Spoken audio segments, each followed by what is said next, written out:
Thinking ngayon. Si Eyo lang. Si Eyo lang. Dalawa yung okra. Driver Pakitingnan lang. nga ng okra, be. Paano nangyari sa okra na Di iyo? makagat eh. Wala ka lang ngipin. Okra! Grabe, wag. Magulang! Magulang! Alam mo yung pinamalingki mo na? Ha? Tapos yung kangkong, Driver lang ako. yung kangkong ginawang pambaboy na pagkain, hindi ba lang ginanon-ganon, pinutol-putol? Si Eyo. Ay, minsan lang mautusan ha. Sablay pa kayo ha. Oh? Hmm? Kaya na daw nila yan. Nakailang kagat na ako, di pa naputol oh. Sino nagbigay sa iyo ng okra na yan? Di man lang kayo inalalayan? Basta makabinta lang ata yung tindera. Hindi, si Eyo, alam niya na yan eh. Pag ako namimili ng okra eh. Bakit ako? Bakit? Kasi ikaw naman ang Kasama ka eh. Ako ba namili ng okra? Oh, dapat hindi, ikaw ang nakakaalam eh. Ikaw inutusan ng daddy mo ah. Magkaiwalay kami ng binibili sa kamatis ako eh. Pati yung white ng carrots. Ano ba tawag niyan? Labanos. Labanos. Hindi rin ano. Hindi rin, ano, magulang Hindi din. makagat White na carrots. Labanos, tingnan mo nga kung matigas din.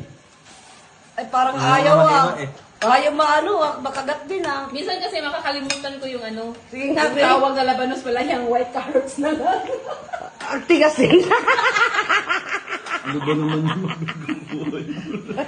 Sabi ko nga ano magaluto. Iyo, ano ba yan? Kakarating lang namin eh. Kahit may ngipin eh. Puproblemahin kainin yan eh. Grabe, ang tigas naman ng Kaya pinagbibili yung sinasabi nila. nila huwag kang kumain ng gulay. Huwag ka na kumain. Magkarne na lang tayo para naman mamatay tayo, no? Labanos at saka ano, Mainam kayong mamili ng gulay. yung mukha niya, oh, tatawa-tawa lang oh. Hindi ako makapag-gulay. Tatawa-tawa lang oh. Ayos kayo. Ay, dadaanan nyo, sikip Hilig daw. mo mag-gulay, yan, magkarne ka. Grabe kayo.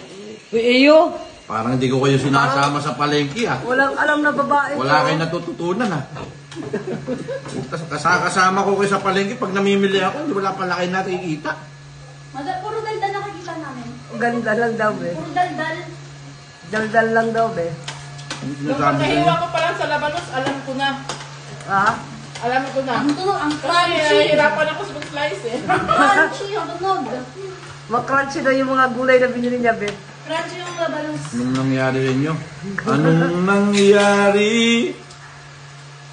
Magtiis ka na lang be. Tingnan yung mukha. Ang tigas ng okra oh. Tinapon mo yun sa'yo. Tinapon mo yun sa'yo. Ano to, bagol lang? Ano, may kanin pa dito bagong luto. Diyos mio, Marimar. Hindi ako sa bawi. Hira siya sa be. Meron pa dito ah. Dito na. Yung babae na to, ganda lang eh. Walang ano eh. Mas maganda. Hindi pinili yung gulay eh. Chef nga yan. Chef talaga, chef. Paano ka magiging chef dyan? Ay, wala nang sabaw dyan. Meron pa. Nalagay mo dito kasi Ako, malakas. binabagaan nyo na ako ng sabaw. Malakas maghigop yung silang sabaw. Be, Kasi ano buhay na nga yan, Mark? Taga-muhuli yan sila. Taga Bohol? Huwag mo lang isama yung gulay sa pagkain ah. Ano kayo mag-gulay, guys? Di ba yung kangkong dito, Chair? Sa akin pakain yung sa baboy, di ba? Kaya ginawang baboy ni Mart. Hindi pinutol. Pinakain niya ng baboy. Ganyan. Kaya nga, hindi pinutol ni Mark. Bukang ko talaga na ano ko. Oy, ma, kinakain ng international yan, ma. Ganun pa rin. Hindi na rin.